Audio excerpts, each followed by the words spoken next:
Welcome everyone to the Voice of the Terminus show. I'm joined by Lex. Say hello, Lex. Hello. And we've got Josh with us today as well. Say hello, Josh. Hey guys. And we have Foxel with us in the background to answer questions and ideas that you guys might have during the show. So if you want to ask us a question or have an idea, make sure you tag her in chat at Foxel, and she will gather those for the end of the show for us to answer. We're coming to you live on Twitch today and on pantheonradio.com. And today's topic is about classes, archetype and subclassing, theorycraft. This is going to be a series that we will be putting out there. Today we're going to look at the basic form of the classes and the archetype and subclasses. We're not going to go too much into detail for individual classes, but you'll get the gist of what this is all going to be about. So we're trying to explore the possibility of having archetype and subclasses, not just in Pantheon, but you know, this will obviously be viewed from that perspective. We know little at the moment about the class advancement for Pantheon. We do know that there's going to be your typical scouts, mages, healers and tanks, but we don't know if the individual classes themselves will be able to advance into something specific. For instance, a warrior becoming a Blade Master. Yeah, somebody, as an example, or the wizard becoming a fire mage or a lightning mage and so forth. The monk as well, and other classes obviously. So at the moment, if we look at the MMO genre, how it's kind of developed, we've had archetyping and subclassing ever since the early days of MMOs, but now there seems to be a trend where they go into this multi-classing. And throughout this show, you're going to hear some thoughts and ideas that sound almost like multi-classing, but it's absolutely not. So we just want to put that out there. What basically sprung this idea for doing a show on this was the fact that, for an example, if we look at some of these classes like the wizard's the best one to describe and get this discussion going. If we look at a wizard in any MMO out there, they usually have the ability to work their wonder in all the different kinds of arts of magic, be it fire, ice, lightning, elemental, you name it, they can do a bit of everything. So what about going one further and letting people advance a class like the wizard in ways that hasn't been done before? Like, you know, actually let them become a true fire mage, a true ice mage, use maybe black magic, light magic, dark magic, white magic, and so forth. That's what we're going to be looking at. So, how has it been done in the past for MMOs, Lex? Well, in the past, well, I'll use EverQuest as an example. They didn't really do multi-classing or really class advancement. Your class stayed the same. However, a lot of us old schoolers know this, your class title would change. So if you were to do a Who-All, you would see like a Shadow Knight. And then when they hit 51, they would become a Reaver. You know, it was mostly cosmetic, but I don't know. I'm pretty sure there's more people out there than just me that kind of liked that. I mean, it did kind of give you a little bit of a good feeling, like you were turning into something a little better. Yeah. I'm a little foggy-headed right now, so I am having trouble. I know there's a few out there where you do advance. I'm having a hard time having them come to mind. My favorite one is where you actually have a decision to make. You know, you become a whatever, then it would split off to go this way or this way, depending upon your play style. Yeah. A lot of people don't like it, though. So, we'll see. Yeah. What about your experiences, Josh, with archetyping and subclassing? I guess the first time I experienced it was in EverQuest 2, and that was obviously with a monk you could become the bruiser, and as well right at the beginning of EverQuest 2. So that was the experience that I had, and I liked it. I think it was a great way to, or a great replayability in the game as such, so that you could go, well, hey, that's a very good class, and then go back to it and go down the other path to see what differences there were ultimately. Yeah. Time-wise, it might have been a bit of a lousy thing, but yeah, at least the option was there. So I enjoy these type of options available. And it should be the case, but not for all. No. You know, what I would love to see for any MMO in the future, be it Pantheon or anything else in the future, is mix it up a bit. Not every class has to be able to subclass. Not every class can utilize the archetype and stay as the archetype. You know, mix it up. Give us some surprises. You know, because that makes the replayability completely unique for each type of class that you've got. Because if prime example again, looking at the wizard, and we'll be doing a show next week, I think it is. We'll be doing the show on the wizard, but to kind of, you know, give you guys the idea. If we look at the wizard, they start out and they can use all the elements. They can use everything in their arsenal. Yeah. But what about if he could stay as an archetype wizard, and or choose to become a subclass and choose to become a fire mage, a lightning mage, a ice mage, a wind mage, you name it, whatever he wants to do. He specializes in that.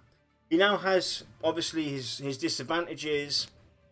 Because the thing is, what really bugs the hell out of me is with these subclassing or this, you know, this mixing and matching, is they don't really give it too much detail.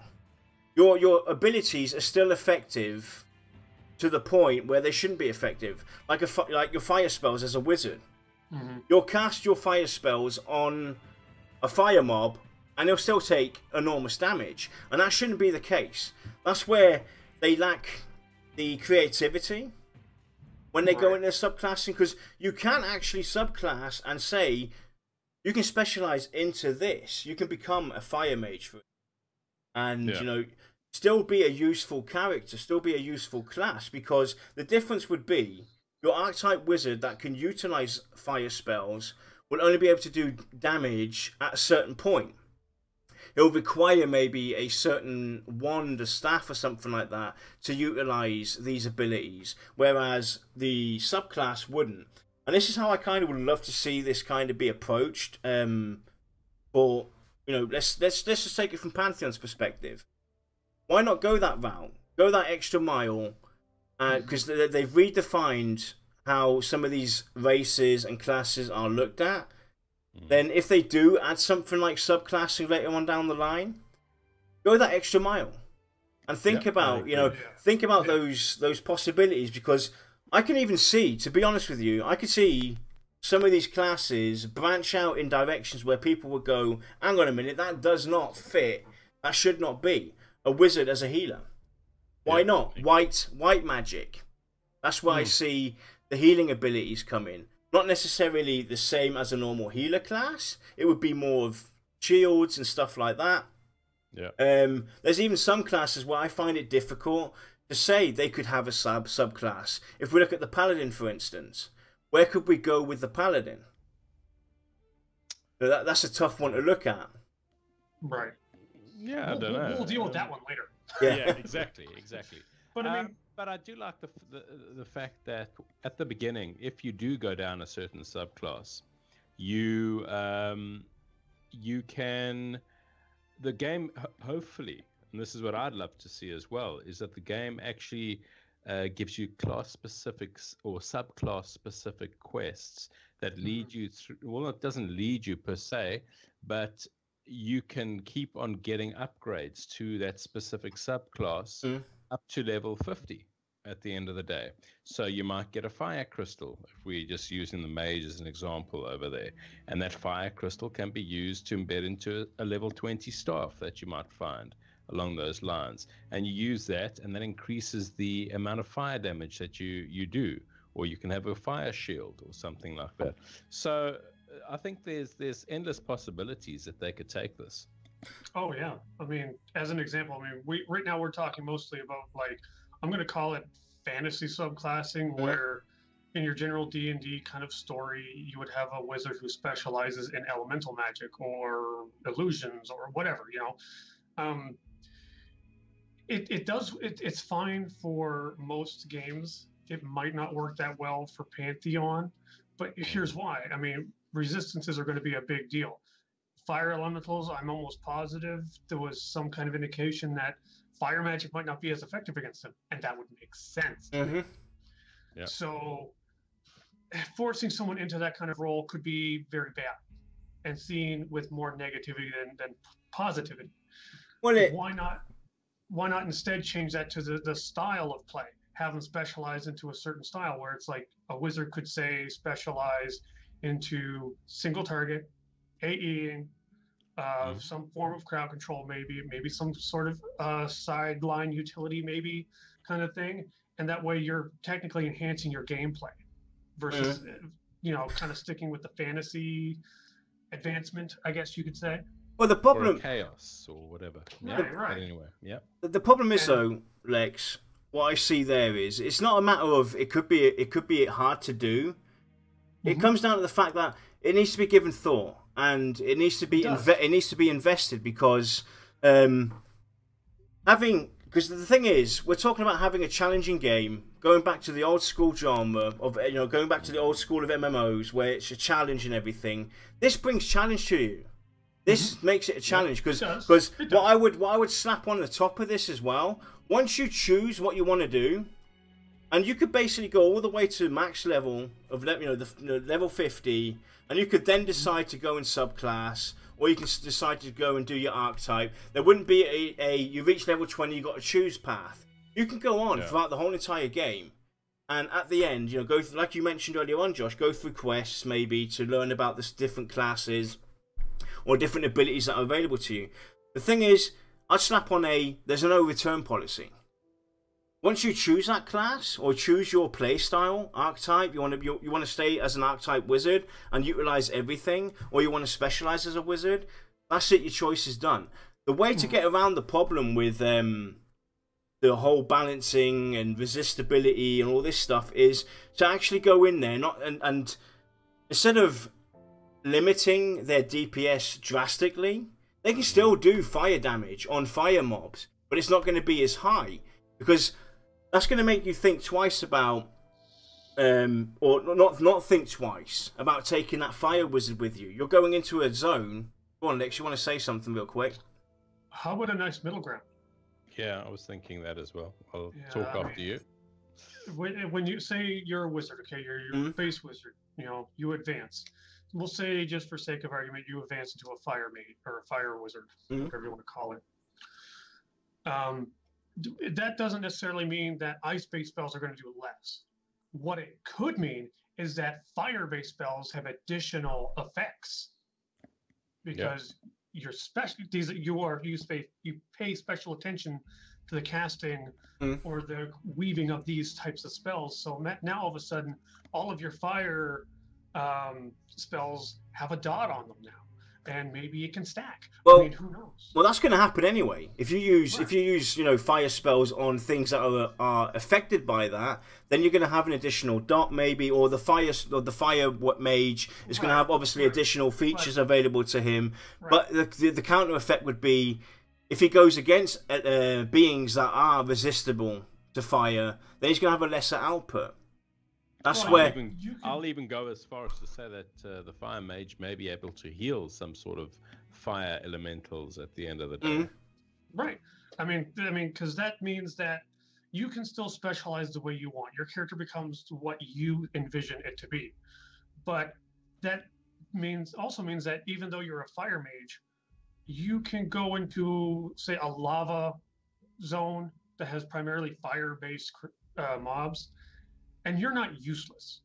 Yeah, you're not going to be as effective as the ice wizard that comes in, but you're still viable. It's just that they add this little marginal bit over you because it's the way that you synergize with your environment. And if you were, say, an Amber Fate, it might be the exact opposite, where the Fire Wizard is now just marginally ahead, but the Ice Wizard, he still has to use fire abilities that aren't specialized. Yeah, but he's still useful in a group. There's definitely ways to do it. That's what it's all. This is what this is all about. This is why we're doing this show today. It's to look at the pros and cons of a said system like this, because there is a lot of things to look at. Because you don't want to give people that feeling of being useless. We still want people to be valued in the group, be looked out for. And that's where, the way I would have kind of done it is basically, if you stay as your archetype, instead of and don't subclass, you would have your spell effects would be multiplied by your base level times your gear that you have, and times your stats that you have. That's your damage that you put out there. But if you've specialized, obviously that's going to be a complete different output. Because you can put points into it and this and that. Whereas the archetype player, he wouldn't be able to spend points anywhere. Because you're being a jack of all trades in your said tree, mage, scout, and so forth. Yeah, I would go so far as to say that certain spells will not be allowed by that archetype at the end of the day, that they won't have access to if he actually specialized ultimately. That would make sense. I mean, if your whole magical being as a wizard is based around fire, it would make sense that ice-based spells would kind of fall away. Oh, definitely. Everything basically would change from that point onward. This is where you run into that whole fantasy versus gameplay, because gameplay-wise, now all of a sudden, if you go to Amber Fate, you can't go there because you're useless. That's where the creativity comes into play. That's where they have to sit down and think of ways to make it make sense. Like Josh mentioned earlier on, you're now a Firemage, or you're Firemage in Amber Fate is ice, or other way around, you're an Ice Mage, you're in Amber Fate, you're gonna be technically useless in there as an Ice Mage. Now, or whatever class uses ice. It could also be, a tank maybe specializing in that area. It comes down to now basically the creative mindset of taking your idea, Josh, and saying, hey, we've got these mana crystals, we've got, we can take a fire crystal, for instance. We can shove maybe a fire crystal, an ornament into his wand. That now kind of gives him the chance to do some damage output. Right. Well, I think I'm kind of stuck in a black and white situation here. Again, my brain is just a little fuzzy today. Thinking on a more of a gray scale. You go into Amber Fate, you're an Ice Mage. Okay. You don't have fire spells.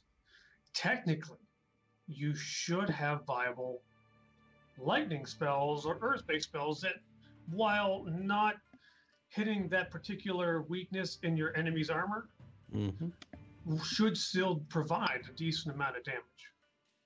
So with that in mind, I'd be perfectly fine with it, provided that we do have a wide spectrum of spell sources to use. Yeah. Because that would be it, if I look at the archetype, the wizard alone, I can think of 20 different subclasses that you could go with that one. Whereas, there's other classes out there, like the Paladin, where I can't think of one single advancement for it as a subclass. The Monk, we have 3 or 4 that we can go down. The Cleric, and the thing is, not all of them have to have this possibility. That's where the whole replayability comes in, because now you've played a wizard, you've got like 20 different choices you can go down. You now take the Paladin, you've got no choice, as an example. Your whole play style, your whole adventure, your whole approach to the game is going to be different and unique to each class. Mm-hmm. You're going to have a complete new experience every time you pick one of these classes to play, because some can archetype or stay as an archetype class, some have to subclass, some have both available to them, some don't have subclassing. So one thing I that's don't odd is- know. I just think it, quite honestly, every class should be able to subclass. I think that there is no reason not to be able to subclass. I think that if you put your mind to it, you will be able to find subclasses for these type of things. Absolutely. Well, the actually- question comes down to how many per certain types of archetypes. I mean, obviously, Yeah, but- a warrior would be a little more stuck in a certain way versus a wizard who has all these elements to draw upon. But I'm gonna be That's the where you got to find the balance. I'm gonna be the devil's advocate again. But why does it have to be like that, Josh? This isn't everybody's the hero in this game. Well, No, in, but you know, it doesn't mean you're the hero. It just means that you have choice. I mean, isn't the game about choice at the end of the day, what you want to play and how you want to play it? So you're a wizard, then you've got so much choice versus if you're a paladin, you got no choice. It's like, no, that doesn't make any sense. Why would anybody want to play a paladin then? It'll become That's so the hard boring. part. I mean, you still have to provide some form of choice, but maybe because a paladin is considered like a melee tankish character, there is specialization. Maybe they only have two, whereas say a wizard might have 3 or 4. I mean, it's one of those things where if you can do the balance right, you can justify the number of choices. Yeah, there's going to be people who are going to be upset. There's just no way around it. and there's definitely ways to do it though. You could have, you know, some classes subclassing where they choose a type of class advancement. There's going to be classes where we look at them and we say, right, there's not really any that many possibilities. Let's take the warrior or the paladin for instance. Now, you could go and look at the stances there. That might be their way of subclassing. So they can basically specialize in a stance. Two swords, or hey, guess what? Let's go with it. Dual shields. Boom. There we go. Right? You got the dual shield paladin. Don't bring that up. Everyone will die. Right, but you could do it that way as well. Not all of them have to be based on a certain class advancement. Some of them could be on their abilities or their stances where they advance themselves. Like a healer. Like take the cleric. You could have a battle cleric. You could have a healing cleric. You could have a utilities cleric. My only concern with that is that we're getting into very WoWish territory, where you basically have a talent tree for each type of gameplay. Now, I'm not saying it's not going to work. I'm not like that. I'm just saying we have to be very, very careful about that, because if it gets too WoWish, you're going to throw a lot of people off, or sorry, turn a lot of people off. Well, the thing, actually, you can draw upon it. The thing is, though, you wouldn't have those talent trees because, again, once you pick a path, that's it. That's the only path you can go. And when it comes to the talent trees, I wouldn't go down the route of World of Warcraft or EverQuest 2 or EverQuest, where you have a fixed path where you have to choose. You have to put 5 points into that spell before you can get to the next one. No. Once you pick your subclass or your stance or whatever you want to do to advance yourself, your spells are based on that class only. And you can basically put your points and upgrade your spells however you want. You can put points into all those spells going forward, however you choose, basically. With a few limitations, maybe you say you're limited on the amount of points you can spend, but you can only have maybe 2 or 3 as special top, high class abilities, but the other spells can be upgraded to a certain point. Because that's the big problem what these games all have. You have a fixed talent tree or skill tree you have to go down. You look at this skill tree and you think, hang on a minute, this makes absolutely no sense. Out of the 5 choices that you've got, there's only one path to really go down that makes sense, meaning you become Flavor of the Month, you're all the same. But if you can actually go and spend, let's say for instance now Josh and myself and Lexa, we all have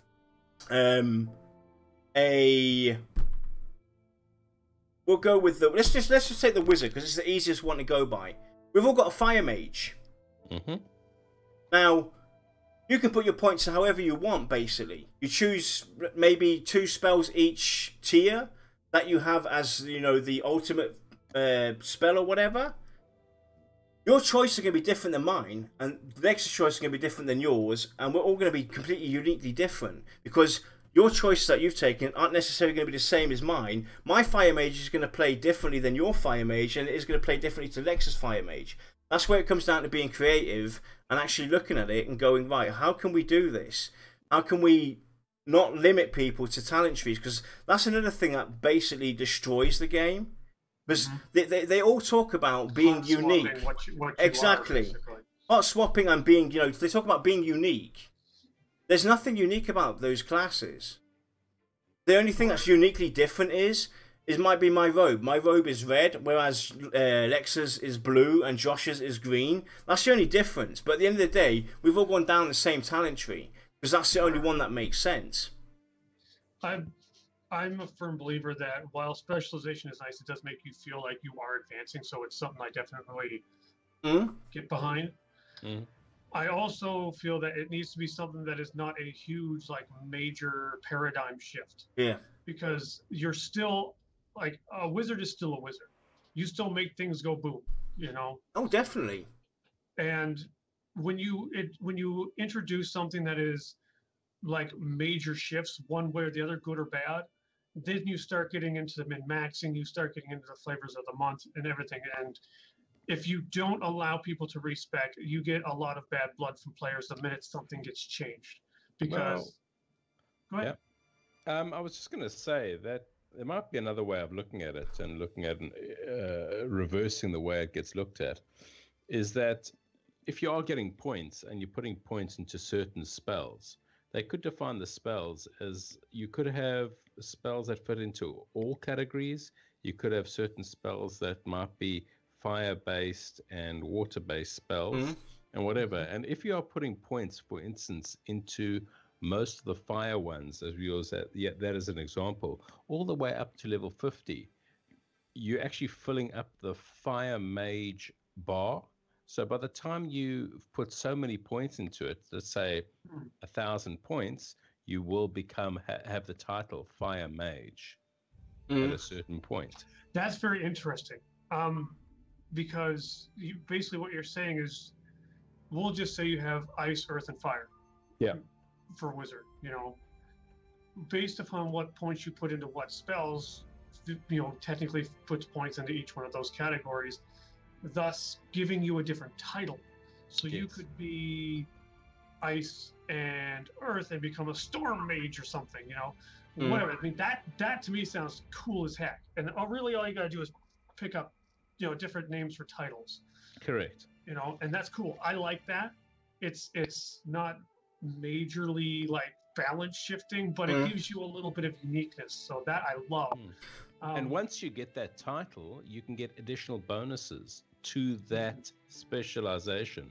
So once you become that fire mage, you get +1 to all your fire-based spells. The thing is, the key factor here is it's going to come down to the developers, any developer who goes and designs classes and stuff like that, to make it so that in a raid these classes aren't useless. Right. That's what it comes down to. Putting actual work into the classes and thinking about ways to have them still be a valuable asset in a group, in a raid, in the world itself. Because you can do it and have limitations on these classes. Because at the end of the day, you can't do everything. If you want to go and do everything, then, you know, go play. Wrong game. Go play a different game. You will not be happy here. Because that's we won't get aggressive about that. We're just going to say you will not be happy here. Because that's what we're all screaming for challenge, and you know the classic feel of EverQuest, how it was with the classes and the playability, and you know, so why not go that extra mile? It's just going to come down to any developer out there who thinks about doing something like this is, you know, take that step and redefine how classes are approached. Why do we have to have the same tree or the same approach for each base type, be it a mage, a scout, a healer? At the end of the day, you're all the same. It doesn't matter if you're playing a scout, a mage, a healer, a tank. You go down the same set of trees, you go down the same set of choices, you pick your subclass, you advance there, you then go and re-roll because you think this one's boring. What we're suggesting here is adding ways to, first off, you don't have to choose straight away. You're not put down in numbers where it says you reach level 20, please choose your subclass. No, you can go through, go to a trainer, speak to him. He can tell you about all the subclass possibilities that you have. Maybe you can try them out while you're... quest line. Yep, exactly. Do a quest line so you can learn about this class or the subclasses that you're interested in. And then when you reach max level, you can still decide what you want to do. You can still choose to say, hey... How would you feel if this, we really simplify this whole subclasses thing and basically say, like, whatever, thing that you happen to specialize in, all it really does is it limits, like, the cooldowns. If you're a fire wizard, then your fire spells get a little bit faster, maybe a half second, maybe a second, maybe a percentage. That means when you can use fire, you shine, baby. You shine like the northern star. But if you're in a place where you can't use your fire, you're still a wizard. You're still just like a base wizard because you're still just slinging the same old spells that someone else would, like a lightning bolt or whatever. Correct. I think that up to a certain point, certain spells should be standard in all classes. That is basically that is basically the workaround. So let's say, for instance, the first 20 levels, you basically in most games you'll get, like, the first 20 levels you'll get multiple spells that either get upgraded and so forth. By the time you reach level 20, you've learned about all the spells that you have available at your arsenal. That would be kind of a workaround for this. So let's say, for instance, now you do at level 50 decide to go and become a Firemage or whatever you want to go and do, a illusionist or whatever. You'll now specialize on those spells going forward. But you'll have the arsenal at your availability up to level 20.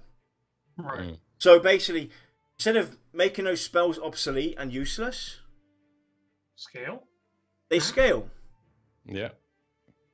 That would be maybe a nice workaround to kind of accommodate everything. Yeah, I do want the ability to be sent out to some hermit in the mountains who was a legendary fire caster at one point or another and gain some special fire spell from him to put into my arsenal that is not going to be available to the water wizard or the ice wizard or whatever the case may be. And they can have their own little find the guy at the bottom of the ocean, blah, blah, blah, blah, blah. Go swimming. Yeah. I mean, I love that idea too, because no matter what class I end up playing, even if it's an alt, the fact that you get a quest line that feels just for you, the way you made your character, feels like you're special. Now, you don't have to feel special, but when you hit a certain point in the world, you are now a renowned wizard, as an example, because you're level 40 or whatever, So people would obviously know your name through your deeds. You kind of are a little bit of a hero, so things should maybe kind of roll your way a little bit. Once or twice, in a little quest that kind of sends you on this little journey it doesn't have to be super long like an epic, but it does have to feel like it is actually tailored for the type of character that you have created. Like, for instance, you could have a very high perception skill that you have to get your perception up to a certain level. You go to the library and you might have your level being level 40. And because those two things are now at a certain level, you find the special book that you read about fire casting over there, which puts you onto another path type of thing. So all these things can build up to being part of your class quest specialization. Because the way I'm looking at this is, I'm looking at it from a fantasy D&D perspective. Wizards normally, they start out learning about all the different kinds of arts, and they choose one specific path. They become they become the Gandalfs or the Sauermans or the Fire Mage or the Ice Mage or the Dark Mage or the Light Mage. They choose a path. You know, they are one thing and that is it. They're not you know, they're not a mix and match. So, and that's the same with some other classes. You know, basically all the classes. You know, your ranger's going to define himself which way he wants to go. Your rogue's going to define himself. Is he going to be a petty thief, or is he going to be somebody that does stealth stuff like that, or is he going to be somebody that's like an assassin? The same goes with your healers and everything. So all these classes do have choices that they make and will make. Right. And another thing I want to quickly point out, going back to what you guys were talking about earlier on, and with the raiding as well, the aspect of, you know, being useless. What about adding something like the combinations? Now, technically, my Firemage in this fire zone is useless against these fire mobs. But we have maybe a different mage with us, or a scout that, you know, somebody that uses earth or uses ice. So you're talking like skill synergies. Yeah, something like that. Yeah. So basically, we can link up and create some, you know, some crazy ass unseen damage that goes out there. So it's not necessarily maybe ice damage that goes out and fire damage, but the two combined together create a synergy of sorts, and it's something that basically changes the whole approach. Fire? Hmm? Vice? Maybe. Messing around now. I've got some vice. They have a powder for that. I've always been leery of what is typically referred to as multi-classing. If it kind of feels like that's the way that idea is headed. Mm. Well, it's actually headed towards the idea of their what was it? Is it the mana system? It's headed that way. Okay. Because like with skill synergy, I always loved the idea of it. I've usually disliked the implementation for the most part. Like, say, I'll use Elder Scrolls as an example. Someone has an ability that puts oil on the ground, and then someone else shoots a flaming arrow and it catches on fire. That annoys me. See, I thought that was a great idea. But then there are other ways that they do it where you have to go over and activate, then you have to run into this place and do this, and that drove me nuts. Just synergies that happened that you didn't kind of really expect, but it logically made sense, I liked. That's where I end that. Because there's definitely ways to do this, and I think it would be a refreshment to the genre itself if they would actually take some time and have a look at the classes, the subclass possibilities, the approach that they take towards these classes, and how they're built up, because they don't have to all be the same. Give me, because let's say, for instance, now I only play, for instance, healer classes or tanks. I've only ever played healers and tanks, for the simple reason the mages are boring to me, because there's no real specialization. Scouts. What? Go on next. Instead of doing the whole like synergies idea a la ESO, what if you were to do something like abilities or effects on a mob can be evolved? For an example, a warrior does a bleeding attack on a mob. Okay, so it gets a little thing, he's bleeding from a ripped up cut or whatever. And now a necromancer comes over and does like a poison. Now all of a sudden, instead of it just being a dot and a dot, it's a festering wound. You know, I mean, you could do something to that. You could have it even just do a little bit of just a little direct damage. You could have it do an additional dot, or maybe it refreshes the dot, or does a little more. I mean, whatever. You know, whatever. I would prefer something like that over a synergy system.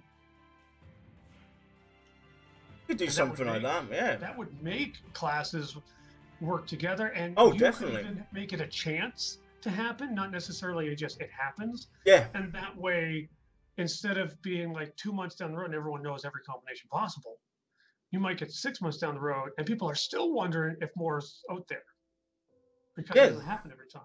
That is actually pretty cool.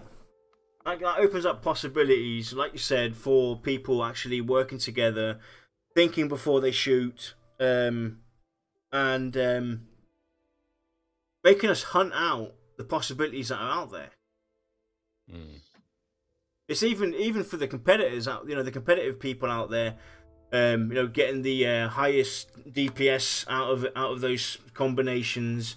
There's also going to be a nice little anecdote of a feature for those people that are interested in that kind of thing. I mean, EverQuest 2 tried to do something similar to that with the heroic opportunities. That's what I was thinking about. That sounds like a curse word in my ears. Sorry. That's but they never got it right. They never got it right.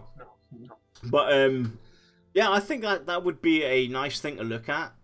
But again, that popped in my head because then technically your Ice Mage could potentially trigger completely different evolution than a Fire Mage would, and that just exponentially increases the combinations that you could possibly do, because maybe you lock that behind the specialization.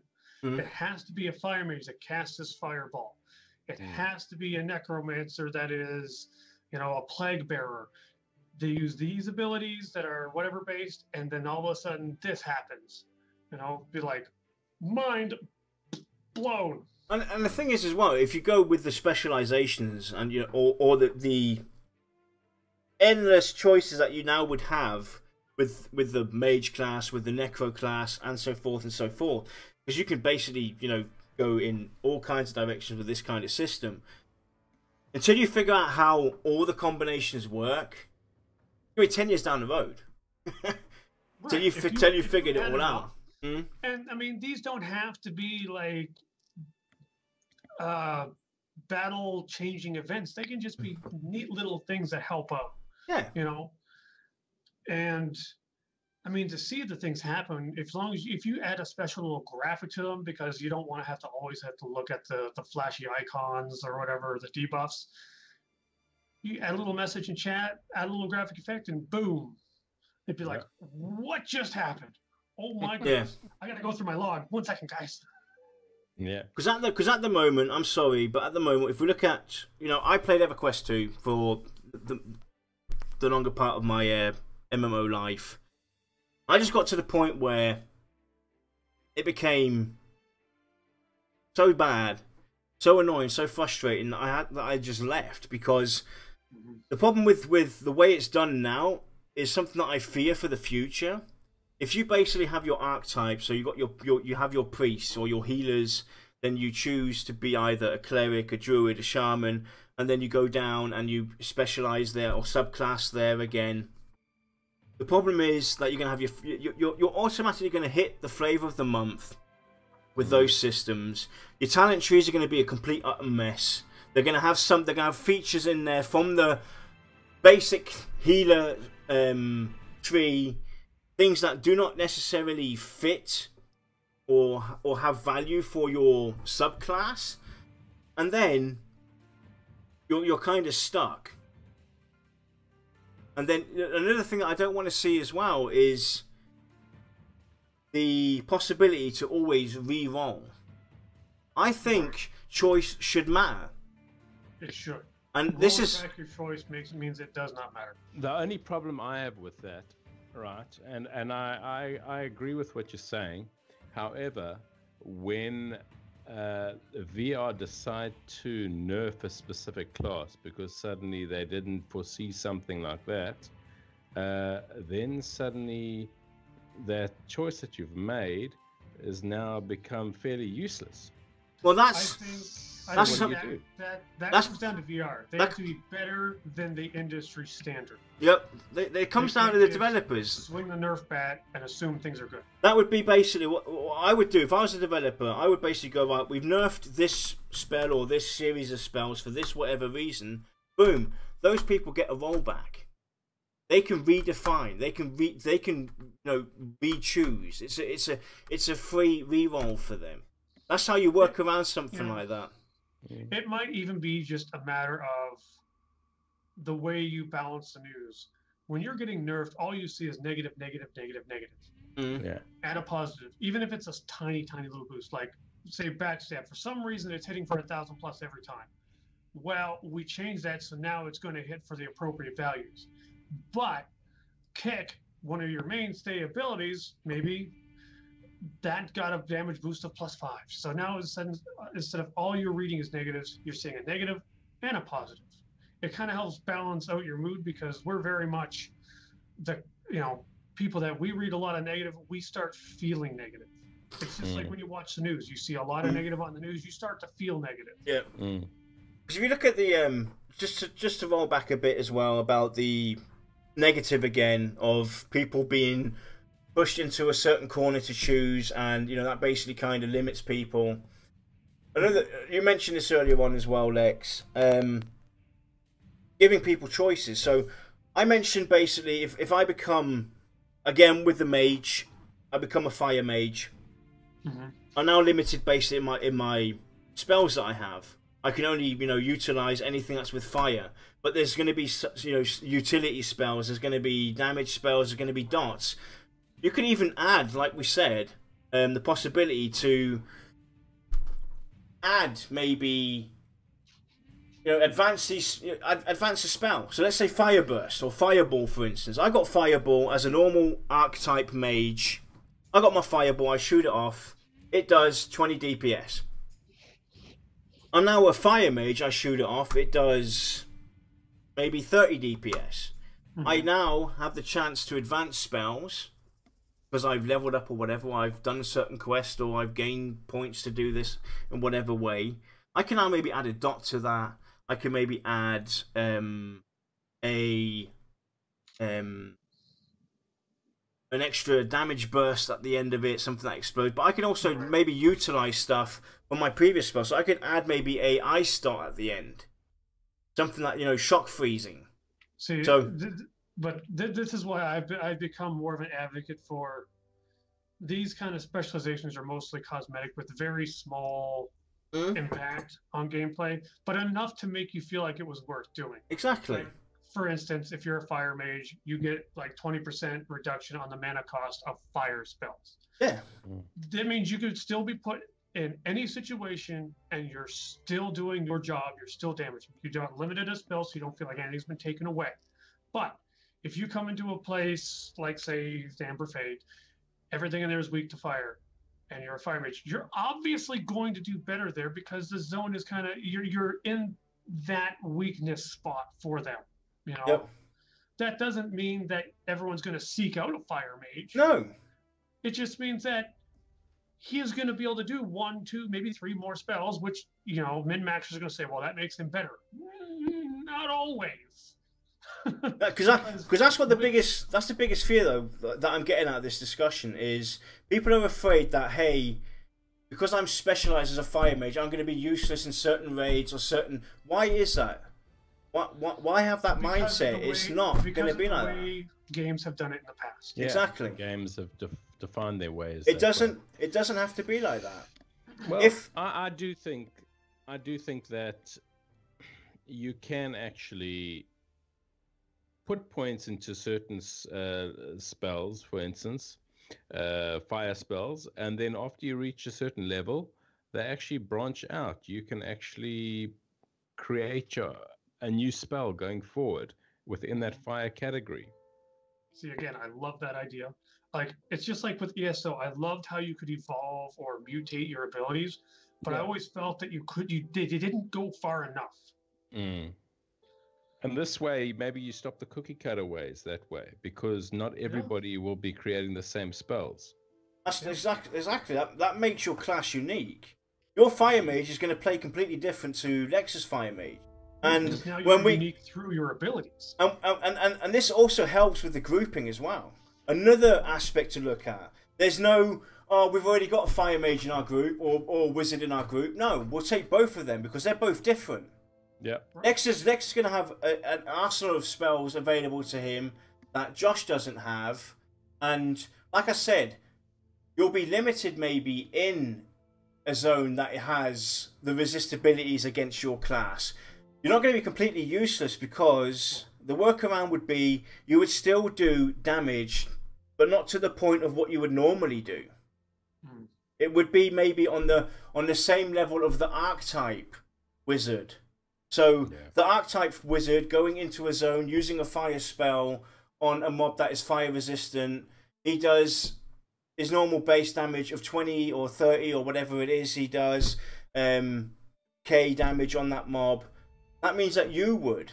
Now, if you were in a zone where they weren't resistible against you, you might do double the amount. You might do 60k on them. That's what your spell normally would produce on that mob. So that would be the workaround, basically. You would not, because I did have thoughts on limiting stuff like that, where that spell would become useless. But then that's where you run into those issues, and you don't have to always be effective everywhere. And this is where it comes down to challenge again. This is what I want when I put a group together. I don't want to know that I'm going to have the best outcome, the best group. I can go into that zone, we can rush through it. I want to actually be challenged every time I go into a dungeon or engage in the world. Right. I don't have to have it easy mode every time. I mean, yeah, I agree with you. I mean, yeah, I'd love to come across a fire wizard that all of a sudden shoots like multiple balls of fire out of his hand. I'm going, whoa, where did you get that from? And I have a chat with them to find out, how did you actually get that spell? What was the combination? And then, okay, I need to farm in this area, that type of thing. So you are discovering new things along the way. Yeah. And things aren't set. That's the biggest thing that I think a lot of people want out of specialization or subclassing. It's that it does mix up the world. A warriors and a warriors and a warrior.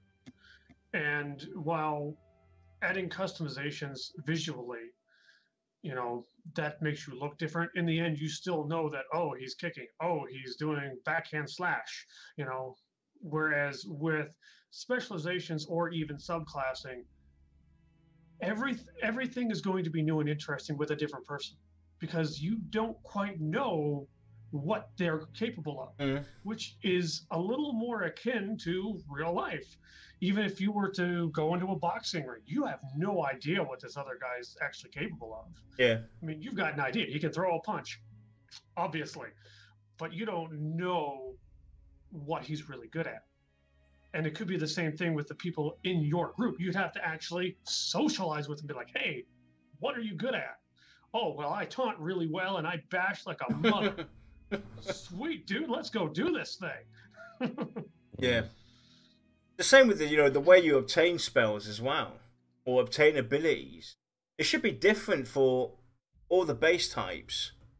Mages should go out and speak to the elder wizards. If you want to learn or advance your fire spells or your ice spells or your lightning spells or whatever, you might have to go and speak to a certain mage up in the mountains, or encounter a certain NPC or mob that uses those abilities and learn from it. Your warrior, you might actually have to go to a trainer every time to learn about the different weapon abilities, rather than just go and getting a spell every time. Right. That was one thing that always kind of bugged me, where it was like, just talk to the trainer, it's like, boom, you can do this now. Yeah. Yeah, really?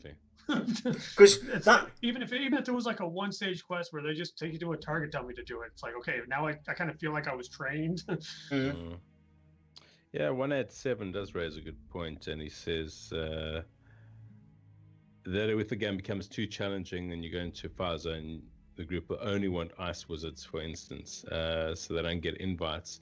And yeah, will the game suddenly become limited to certain players because they specialize in certain ways? How do you overcome these type of things so that everybody is required within a group and you don't unbalance the group?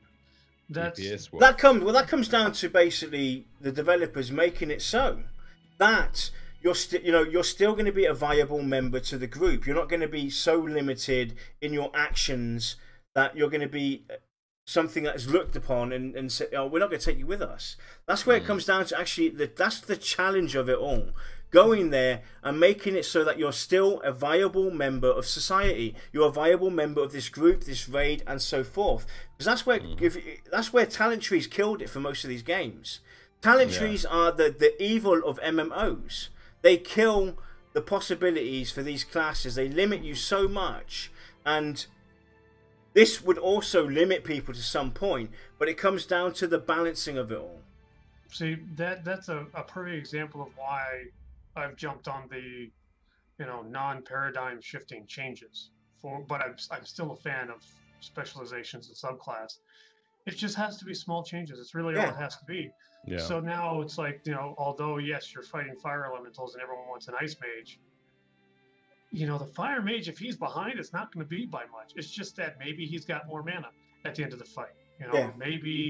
Maybe he casts his fire spells a little faster, but his ice spells are still just as potent.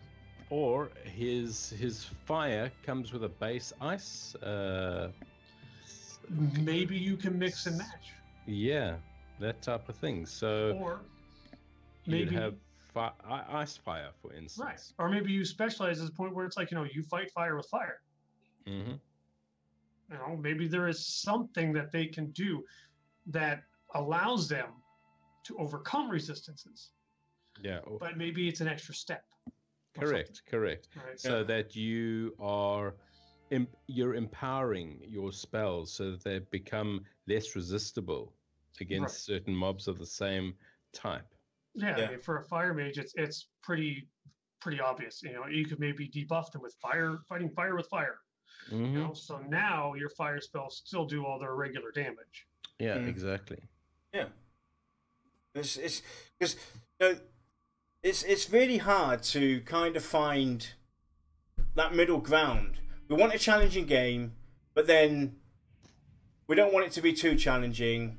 We don't want it to be easy mode either. We don't want people to be, I can be all and do all. Yeah.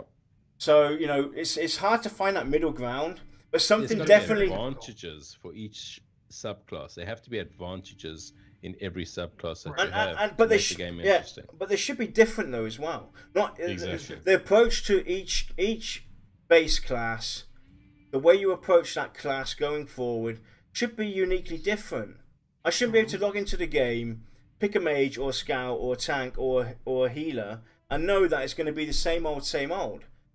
Maybe for me to advance myself, I might have to go and do a quest with one class. I might have to go and speak to a trainer with the other class. I might have to go through a dungeon and defeat some evil monster with a different class. Make it different and unique, and the approach be uniquely different. Maybe something like mentioned earlier on with perception. The one class has to use perception. The enchanter, for instance, would make sense there. Or the necromancer, something like that. Or the summoner or enchanter would make sense that they could have maybe something. They advance themselves through perception. The meddling of the mind. Whereas the wizard has to actually go and speak to somebody or whatnot. That's what I kind of would love to see, because that makes me actually want to go and dabble with other classes that I might not necessarily play.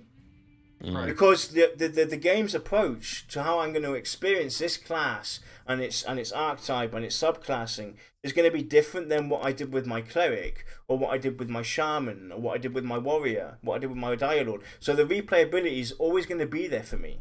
I want to see what the experience is, what is different, how is the game going to be approached by myself going forward. So yeah.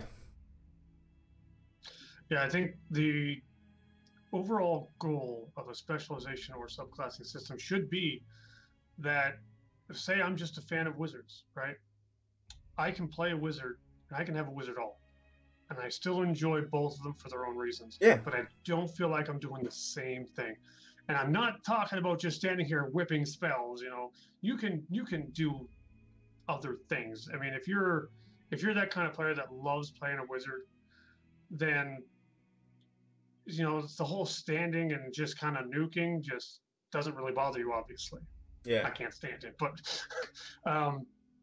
the point would be to make the class feel different through the specialization. It might be maybe the fire spell requires that, or sorry, the Firemage requires that you constantly hit them with fire so that it maintains a dot. Maybe the ice one is that the more you hit them, it does a small slow, but it does it to you too. I mean, maybe you could even add something to make it a little different. But maybe you could even add like items that you might require for the one mage, and for the other mage you don't require this item. You know, for the other one you might require a special kind of staff or something like that for him to be able to utilize his abilities. You know, spice it up that way. You know, give them, you know, even though it's a subclass of you know, it's a wizard of a wizard of a wizard, but they, you know, they specialize in different areas. Doesn't mean they have to all go down the same path how they're played. You know, they could still be. You could still add that little twist where playing my fire mage is different than playing my elemental wizard or playing my light wizard or dark wizard, and so forth and so forth. Right. Same with my clerics or my shamans, druids, you name it. Like say an earth wizard versus a fire wizard. Fire just speaks to aggressive nature, so something there would have to reflect that. Earth kind of makes you think a little more defensive in the most part, so maybe like the more you cast, the more your defenses go up or something like that, you know. Just something that makes it feel different. It doesn't even have to really be different, because a wizard should still be a wizard no matter what. But it just adds a nice little flavor to it. Yeah. It's definitely not an easy one to go through. As we've seen tonight. But I'm glad I'm not working for VR on this topic. Yeah, exactly. I mean, it doesn't matter if it's, you know, not VR itself, but let's have a look. How could VR possibly utilize something like this? Is there room for that? There is room, but the question is, can VR take on the work necessary to do it properly? That's the real question. Well, they've taken one step in that direction by splitting the balancing issue of PvP and PvE. So that's already, so they've already made the stride for that.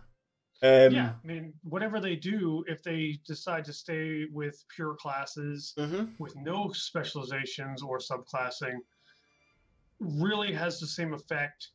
If they were to put both of those in for PvP and PvP, because of that separation, they can literally have the spell do something different for PvP.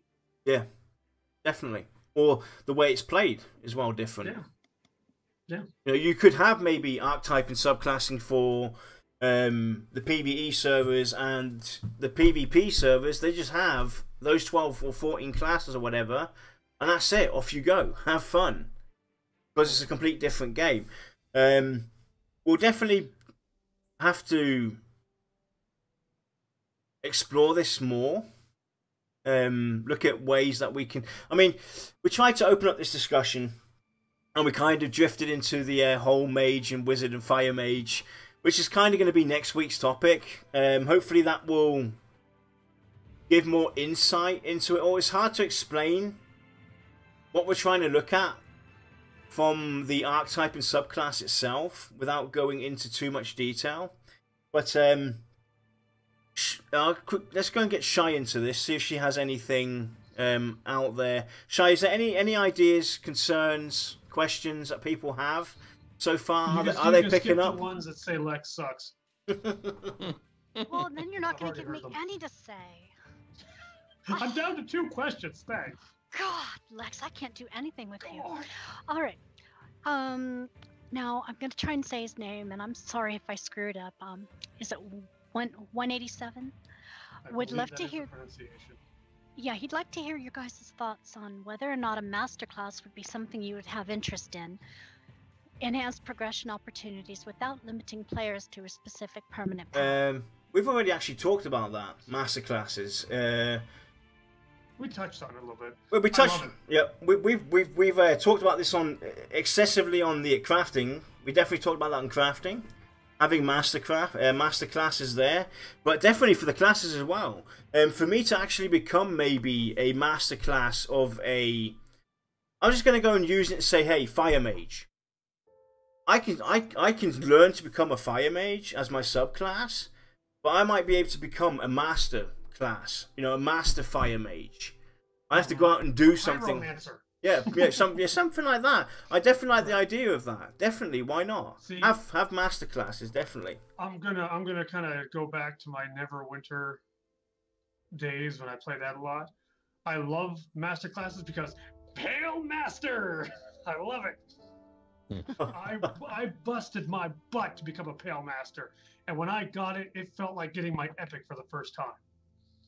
Well, it is. You know, it's something you've achieved, and there's a lot of room to basically make the approach and the feel of your class unique, because it doesn't have to always be the same for every single class. Even if it's only the base classes that they stick with, they could make that master class choice, or that achievement that you get for each class uniquely different. Right. The approach to where you go. Some have to do a quest series. Some have to go and defeat, like I said earlier on, some have to go and defeat something. Some of them have to go and, you know, speak to their, you know, learn everything about their trade and, you know, speak to the highest of them all and so forth. What do you think about masterclassing, Josh?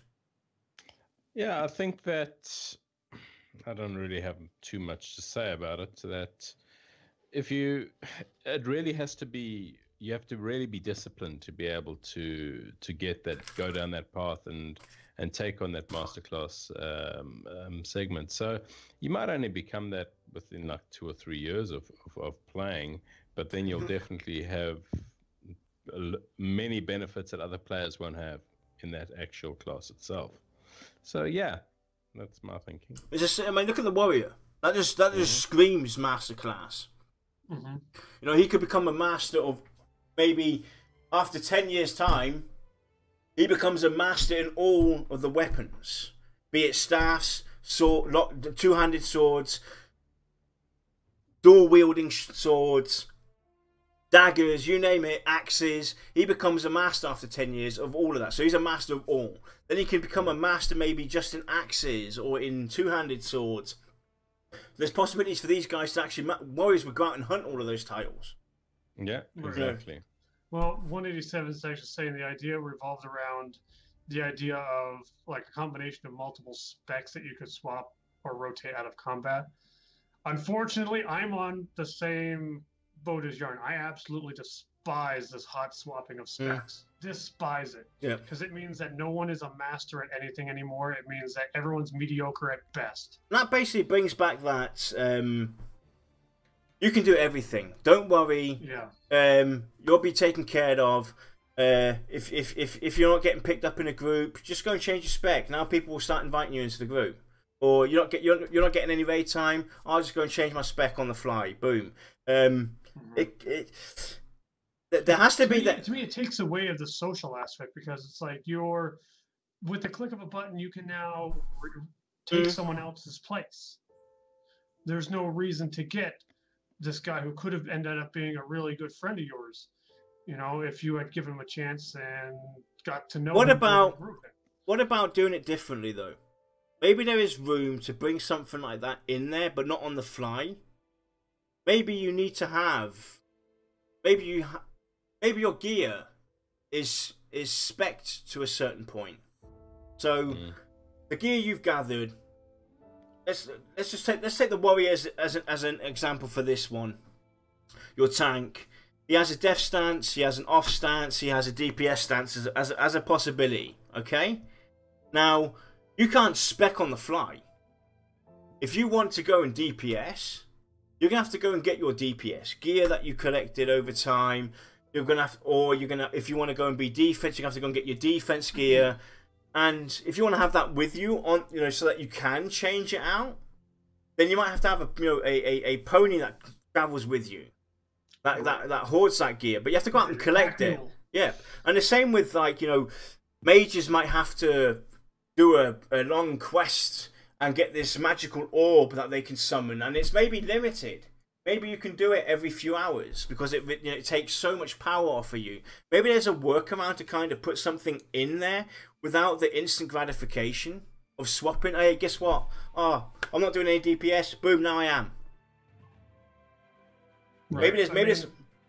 I'm very much an old school guy. Like I believe in whatever is your main character. You know, you should learn to be the best at that class, because that's your job when other people are counting on you. When, like, for instance, I tank a lot.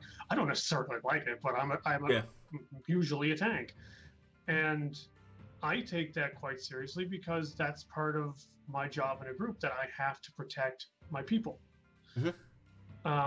This whole, and I'm gonna lean on WoW, and I know it's not really what you mean, 87. So, but this is what has jaded me towards stuff like that, is that you go from, you know, someone being a world-class freaking tank, you know, oh my God, you see him and looking for group, you snatch him up, to all of a sudden you want to only stick to your friends because you know what they're good at. Whereas this guy could have just specced over to tank for today, and he doesn't really have any clue what he's doing. That's why I shy away from anything even remotely close to that. Anything where I use swap on the fly, to me, promotes removal of skill. Yeah. And that bugs me.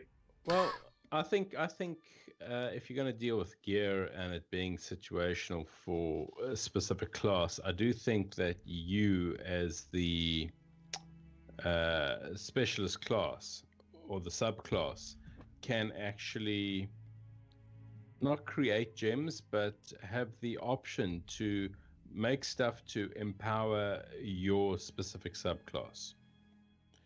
So you can slot into armor, that type of thing, to enhance your abilities as well. And therefore you can really specialize your class per se over 2 to 3 years. So you don't end up with 10 sets of different types of gear, one for fire, one for ice, one for this, one for that. You focus on that and can make sure it's specific. Yeah, I mean, there's no matter what, it's just a real sticky. It's definitely a sticky situation. It's one of those things where everyone's going to have their preference. Yep. No one's right, no one's wrong. And you can't satisfy everybody. No. You're gonna have to pick one or the other. If any developer out there can ever design a game with choices that, you know, were brought up in chat and what we discussed today, choices and still that feel like they have weight, and still have it necessarily unbalanced things, it would be VR. Yeah. If anybody can do it, it would be these guys. They have the experience. I mean, they've taken some bold steps already, redefining some of the races, approaching the classes to some point to a different view, and now even with the, you know, splitting up the balancing as well of the PvP and PvE. Clever move, smart move. Why it hasn't been done before, I don't know. Yeah, so there's definitely room for that. There's something we don't see. I mean, that wouldn't be the first time. Yeah. Anything else, Fox? Jai? We had a question from Arc Nightmare, but it disappeared somewhere, and I'm not sure where it went. So I'm sorry, Arc. Please don't yell at me. And you guys basically answered Dr. Sinister's question about respecs. So, I have one last question from 187. With monks being described as having body and soul, DPS and off-tank as their specializations, how would these work if their choices are permanent? Because he's envisioned monks as a hybrid that could do both. That's a good question, because that does also go into the respec thing. I mean, I'm not against respecting, personally. I just think that it needs to be something you have to consider. Well, my problem with respeccing as well, on the fly especially, is that surely you have to be disciplined, and for instance, and a monk is a great example, where you need to be trained and disciplined within a certain area in order to benefit from that route, and then all of a sudden you're changing it to more mental type of thing, off-tanking side of things. Well, that just like flies in the face of being a monk then. Well, the thing is, though, as well, there's a workaround. The archetype masters both. You specialize, you choose one. You specialize, you choose the other. So you now got all three. You can be, you got the balance with your archetype. So you're yin and yang at the same time. And then you got the specialization of the one thing, the specialization of the other thing. And then obviously, Josh, when we get to the monk discussion, are the things that you've looked at. There's definitely ways to balance that out and actually make that work with a bit of imagination. You can actually pull it off. That's what I'm saying. It comes down to basically sitting down, looking at the whole thing, reviewing past games, present games, how they're doing it, looking back at D&D, far back into D&D, how it was done there, and then bashing minds together and thinking of ways to do this, because it can be done, and I think it would be very refreshing if it was done by any developer out there. Yeah. See, I think this whole like respec kind of thing came around because of certain developers not spending a lot of time to actually do their specializations or talents or whatever they called it properly. And breaking. They never took the time to do it. They just kind of slapped it together and then patched it with nerf bats. Well, and that's the thing. That's what that's why we have this respeccing ability where you go and pay 1 plat, 2 plat, 50 plat, or you get a freebie every month, or you got a special item where you can respec, because they mess up the base classes as it is with their constant, people complaining about, hey, I'm doing less DPS than I should be doing. Last week I was doing more, or hey, my Shadow Knight's doing less damage than the Paladin. Oh my god, we've got to go and nerf that now. We've got to go and change that. That's where these problems come in. That's why we have this respeccing. Because no thought is put into the classes. Because the thing is, if I change a class's specs in any form or fashion, it affects the entire game and not just the class. It affects the NPCs that I engage in. It affects my groups that I engage with. It affects the raid, the world, everything. It's not just something you go in there, we're going to take now 10 AC off of the warrior, we're going to nerf his kick spell, we're going to take away a dot at the end of his taunt or something like that, and boom, we've fixed this class. It doesn't work like that. That's where these problems have come in. You need to you need to put the time and effort into the classes. Right. You can't just, go in there, right, we've got this class, that class, that class, those spells, that spell, off you go. It doesn't work. Another thing that a lot of them don't do is they never explain what these specializations truly are. Yeah. I've been in more than my share of games where they're like, oh, choose a path. And you're like, okay, pick this one. Like, oh, you've chosen the DPS path. And it's like, well, I don't want that. I want to be a tank. I mean, the best example for this, how crazy and chaotic it is EverQuest 2. Yeah. I played a warden for 12 years exclusively as a healer, and that's all I did was heal. I wanted to be the best. I wanted to be the best healer on my server around. That was my focus. Then everybody was complaining. The healers started complaining. I'm not doing any DPS. It's taking me too long to do the solo content. It's taking me too long to do this. I can't find a group to do that. People don't want to play with me. Blah, blah, blah, blah. So what they're going to do? They made it so that all the healers have to do... says I need to do DPS in the... exactly. The whole trees that you had, the skill trees and everything, were completely ineffective. They weren't revamped. You had to do DPS to heal. And I was like, wow, they just broke the game. They just broke the game. They literally broke it. It makes no... Why do I have to do DPS to heal? I'm a healer. I'm playing a healer. And then, that's the problem. They don't go into it and look at the trees and go, right, hang on a minute. We've changed now how the approach is done for healers. To heal, they have to do DPS. So we need to actually go into their skill trees, change those out a bit, modify, adjust, throw out some stuff, add some stuff. They don't do that.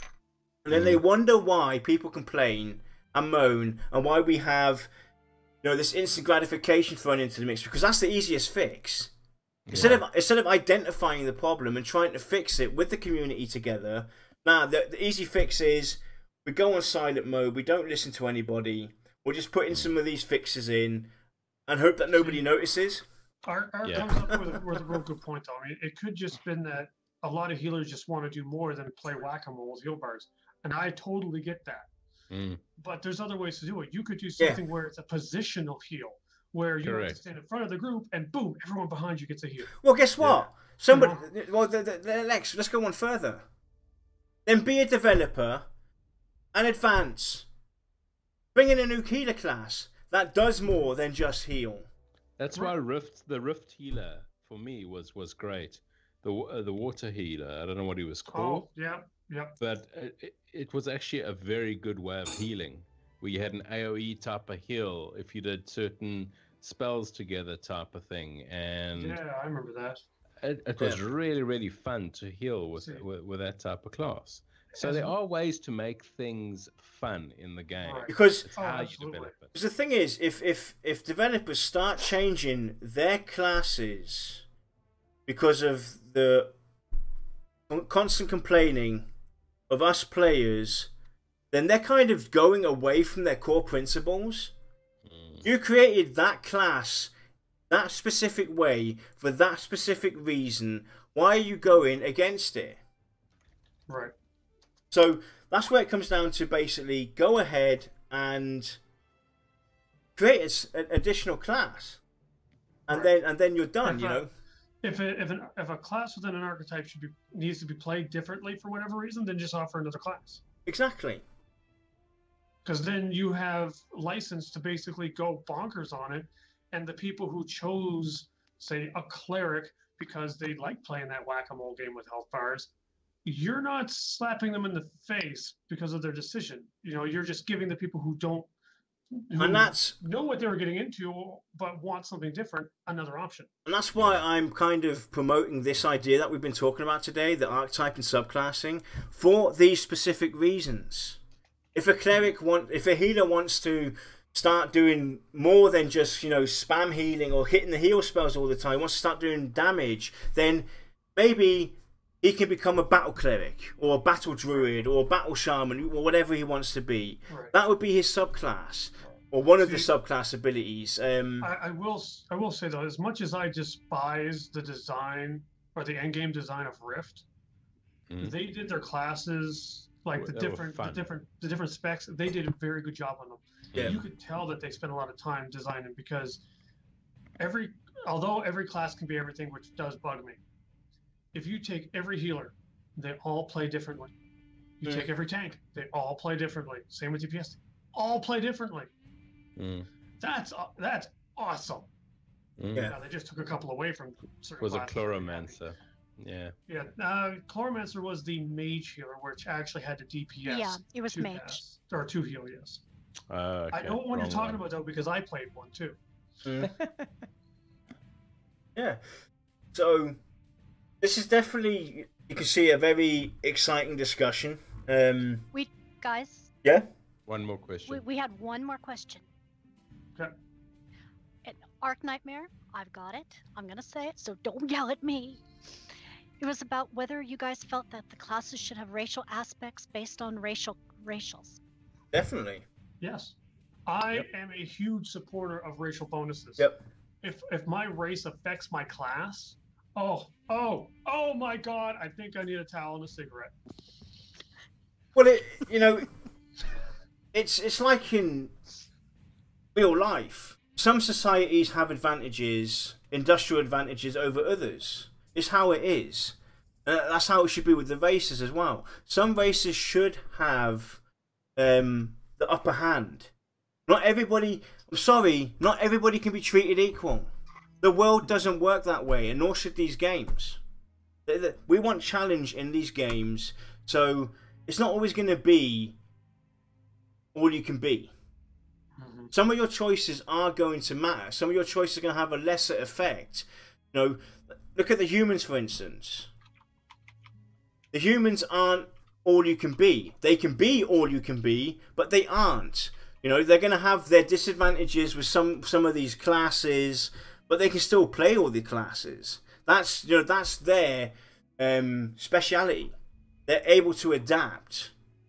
They can adapt real quick to all kinds of environments and conditions. They can pick up real fast how to utilize certain spells and build great stuff and use everything the world has to offer to them. Whereas some other classes might not be able to do that. That's how it works. That's what makes it interesting. Yeah. See, if I were thinking of like ratios to affect my class, everybody knows I'm playing the Scar Dire Lord. Although that would potentially turn my Dire Lord tank away from some DPS, or sorry, more into DPS and a little bit away from survivability, I'm okay with that because it fits. That means that I'm an aggressive group tank. I'm not a raid tank. I'm cool with that. Hey, you guys want all that stress? Go for it. I just want to make things bleed. Yeah. So, going forward, like I said, we're going to be talking about all the individual base classes in detail because we want to explore how the archetype could work compared to the subclass and what kind of subclasses we could come up with. The next Friday's show will be on the wizard. We'll be starting off with the wizard, and we have quite a few ideas there as well. And we're even going to go in. We're even going to go into directions where we take the mage class and we turn it into maybe a tank hybrid or a healer hybrid kind of thing. So bear with us for that, because it makes sense. A wizard should be able to maybe do something like that. Because if you look at white magic, he utilizes. He doesn't necessarily have to heal, but he could put up maybe a wall that shields, a barrier. He could put a bubble around you. Tank the Balrog. Exactly. All the way down while he was falling. That's right. Talk about overpowered. So it would require a very unique style of gameplay. Yeah, we're going to be looking at stuff like that. Like I said, we mentioned Battle Cleric. Something that I would like to see. Because it's the same with my Warden. I always played my Warden as a tank warden kind of thing. I always had to go up front and beat down the mob while I heal. It's how I like to play a specific class. So we're going to be looking at all these classes. I mean, we've even come up with the idea of turning the Necromancer into a healer. Instead of life leeching and draining the monster from with life leech, doing damage on it, he takes from that mob and gives to the group. He heals the group with that. That would be like a different spin on the Chloromancer from Rift, where you're doing damage to bring health in. Yep. Exactly. So we're going to be looking at stuff like that, so bear with us with those. If you guys have any ideas on any of these classes, what kind of subclasses, or if you have a subclass that you think would be pretty cool, shoot it our way. Exactly. Support Necro. Why do we have to limit ourselves? This kind of opens up the possibility to bring a true uniqueness to every single class out there, be it a subclass, an archetype, because if the amount of possibilities, and not every single class is going to have the same amount of choices. So you might have 12 different wizards, but you've only got maybe 5 different necromancer types. Let's face it, a Dire Lord healer does not make any sense any way you sling that sucker. Yep. Same with a warrior. Yeah, there's only so much you can do with a warrior. True. Yeah, so that will be next Friday. We start with the wizard because that's the easiest one to go by. It's not going to be like worrying about balance. It's just going to be like, what could you do? Yeah, what could you do exactly? And on Sunday we will be doing a post stream. After VR finish their stream, we'll be doing a special recap of what VR went through with Co. And we're going to talk about a bit what we saw and what VR had to say. I'm going to laugh at their deaths. And on Tuesday, after that stream with Jim Lee from DC, I think it's DC, yeah, DC Comics. We'll be covering that after they finish that stream as well. So because I don't need sleep. Yep, we don't need rest. We've had 4 weeks of rest. We need to catch up on shows. So no, we're not gonna be in the Sunday Alpha stream. Not unless we photobomb it. Exactly. So so that will, and then on Friday after that we will be talking about the wizard. It should be 3 parts for the wizard. I'm sure we're going to have additional things to talk about on the core archetype and subclass theory craft as well to go with it. We kind of drifted away, kind of got stuck in the wizard because it is the easiest way to go about this. Very, very easy to come up with ideas. Yeah. Agreed. But if you guys have different story.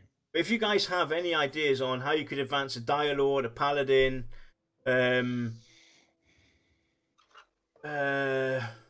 Summoner, that's it. Scrap the Dire Lord. then shoot them our way. And like I said, not necessarily all these classes have to be able to subclass, and vice versa as well. Maybe some of them can do archetyping, subclassing, or have to choose between the two. Some of them just have the archetype, so it doesn't always have to be the same. And yeah, with that, guys, I think we've talked and over-talked this to the point where we're just trying to hearing our voices. Exactly, and rehashing the thought process.